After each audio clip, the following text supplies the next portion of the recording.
Hello दोस्तों, आज की कहानी है राजा और मायावी राक्षस कन्या। तो चलिए शुरू करते हैं आज की कहानी। प्राचीन भारत के उत्तर में बसा अमृतगढ़ राज्य अपनी शांति, धन धान्य और समृद्धि के लिए प्रसिद्ध था। राजा धीरप्रसाद अपनी प्रजा के लिए किसी देवता से कम नहीं थे। वे न केवल वीर थे बल्कि अपनी प्रजा की भलाई के लिए किसी भी हद तक जाने को तैयार रहते थे। परंतु इस शांत राज्य के काले अध्याय की शुरुआत तब हुई जब राज्य के उत्तर दिशा में स्थित पहाड़ी जंगलों से रहस्यमयी घटनाएं घटने लगी। पहाड़ी जंगलों को लोग शरवण वन कहते थे। कहा जाता था कि इस जंगल में शर्वणी नामक एक राक्षस कन्या का वास है जो अपनी मायावी शक्तियों से लोगों को मोहित कर उन्हें मार डालती थी। राजा धीरप्रसाद ने इन बातों को कभी गंभीरता से नहीं लिया, परंतु धीरे धीरे जब उनके राज्य में अजीब घटनाएं होने लगी तो वे भी चिंतित हो गए। राजमहल में उस रात उत्सव का माहौल था। दरबार में नर्तकियां नृत्य कर रही थीं और संगीत की मधुर ध्वनियां गूंज रही थीं। राजा धीरप्रसाद अपनी रानी सत्यवती और मंत्रीगणों के साथ दरबार में बैठे थे। अचानक एक कबूतर महल की खिड़की से उड़ता हुआ अंदर आया और सीधा राजा के पास आकर गिर पड़ा।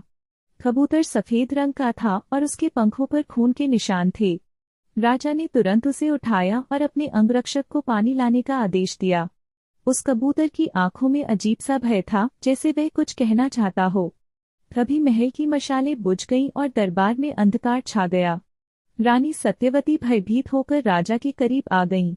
तभी दरबार के कोने से एक धीमी और रहस्यमय आवाज सुनाई दी, धीरप्रसाद, तुमने उस शरवण वन को छेड़ा नहीं, फिर भी उसकी छाया तुम्हारे महल तक पहुंच गई है। तैयार हो जाओ, अंधकार तुम्हें घेरने वाला है। सभी दरबारियों ने चारों ओर देखा, लेकिन कोई दिखाई नहीं दिया। राजा ने अपने सैनिकों को आदेश दिया कि पूरे महल की तलाशी ली जाए। अगले दिन राजा ने महल के पंडित को बुलवाया। पंडित ने राजा को बताया, महाराज, यह शरवण वन की राक्षस कन्या शर्वणी की छाया है। वह केवल उन्हीं पर वार करती है जिनमें शक्ति और साहस हो।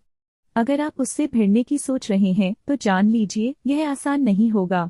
राजा ने पंडित की बातों को गंभीरता से सुना, लेकिन वे डरने वालों में से नहीं थे। उन्होंने पंडित से पूछा, क्या इस राक्षस कन्या को हराने का कोई उपाय है? पंडित ने जवाब दिया, महाराज, शर्वणी को हराना केवल एक दिव्य अस्त्र से संभव है जो उसी जंगल के भीतर छिपा हुआ है। लेकिन ध्यान रखें, वह अस्त्र पाने के लिए आपको शर्वणी के सारे मायाजाल से गुजरना होगा। राजा ने दृढ़ निश्चय किया कि वे उस अस्त्र को ढूंढेंगे और अपने राज्य को इस संकट से बचाएंगे। राजा ने अगले दिन अपनी सेना को तैयार किया, लेकिन जैसे ही वे महल से निकलने को तैयार हुए, वही कबूतर जो पहले घायल था फिर से महल में दिखाई दिया। इस बार वह राजा के कंधे पर आकर बैठ गया और जंगल की ओर उड़ने लगा। राजा ने महसूस किया कि यह कोई साधारण पक्षी नहीं है। उन्होंने अपने सैनिकों से कहा, इस कबूतर को हमसे कोई संदेश है। इसे मत रोको, मैं इसे अकेले ही जंगल तक इसका पीछा करूंगा। जैसे ही राजा कबूतर के पीछे पीछे जंगल में पहुंचे, वहां का वातावरण अचानक बदल गया। चारों ओर अजीब सी गूंज सुनाई देने लगी। राजा ने महसूस किया कि कोई उन्हें देख रहा है। शरवण वन में प्रवेश करते ही राजा ने देखा कि वहां की पेड़ पत्तियां सामान्य नहीं थीं। कुछ पेड़ इंसानों की आकृति के थे तो कुछ से खून टपक रहा था। राजा को महसूस हुआ कि यह कोई साधारण जंगल नहीं है। तभी कबूतर एक बड़े से खंडहर के पास जाकर रुक गया। खंडहर के भीतर एक पुराना मंदिर था। राजा ने जैसे ही मंदिर के अंदर कदम रखा, एक तेज रोशनी चारों ओर फैल गई और वहां एक मूर्ति प्रकट हुई। खंडहर के मंदिर में प्रवेश करते ही राजा ने देखा कि वहां एक विशाल मूर्ति खड़ी थी। यह मूर्ति एक स्त्री की थी, लेकिन उसकी आंखें दैत्य जैसी लग रही थीं। मंदिर की दीवारों पर अजीब चित्र बने थे, मनुष्यों के बलिदान और अंधकार में विलीन होती आत्माएं। जैसे ही राजा ने मूर्ति के करीब कदम रखा, अचानक वहां का वातावरण ठंडा हो गया। एक तीखी हंसी गूंजी, धीरप्रसाद, तुमने बहुत बड़ी भूल की है। राजा ने पलटकर देखा। उनके सामने एक अद्भुत सुंदर स्त्री खड़ी थी। उसकी काली साड़ी में लाल किनारे चमक रहे थे और उसकी आंखों में एक विचित्र चमक थी। वह शर्वणी थी जिसकी सुंदरता और विनाशकारी शक्ति की कहानियां राजा ने सुनी थीं। मैंने तुम्हें बुलाया नहीं, पर तुम स्वयं आए हो। अब तुम इस जंगल से जीवित नहीं लौट सकते, शर्वणी ने कहा। राजा ने अपनी तलवार निकाली और दृढ़ स्वर में कहा, तुम्हारी मायावी शक्तियां मुझे नहीं डरा सकती। अगर तुम मेरे राज्य और मेरी प्रजा के लिए खतरा हो तो तुम्हें खत्म करना मेरा कर्तव्य है। शर्वणी ने राजा की बातों पर एक गहरी हंसी के साथ प्रतिक्रिया दी। उसकी हंसी मानो जंगल के हर कोने में गूंज रही थी। उसने अपनी मायावी शक्तियों का उपयोग कर एक ऐसा दृश्य रच दिया जिसमें राजा अपने महल में अपने परिवार के साथ दिखने लगे। महल में उनकी रानी सत्यवती, उनके बेटे और उनके मंत्रीगण खड़े थे। सभी राजा से गिड़गिड़ा रहे थे, महाराज, इस जंगल से लौट आइए। आप हमारी आशा और हमारे जीवन का आधार हैं। एक पल के लिए राजा को लगा कि यह सब वास्तविक है, लेकिन तभी उनके कमर पर बंधा ताबीज हल्की हल्की गर्मी देने लगा। यह वही ताबीज था जो महल के पंडित ने उन्हें दिया था। ताबीज ने राजा को सचेत किया कि यह सब एक भ्रम है। राजा ने अपनी तलवार उठाई और जोर से कहा, शर्वनी, तुम्हारे मायाजाल का मुझ पर कोई असर नहीं होगा। मैं जानता हूँ कि यह सब तुम्हारा छल है।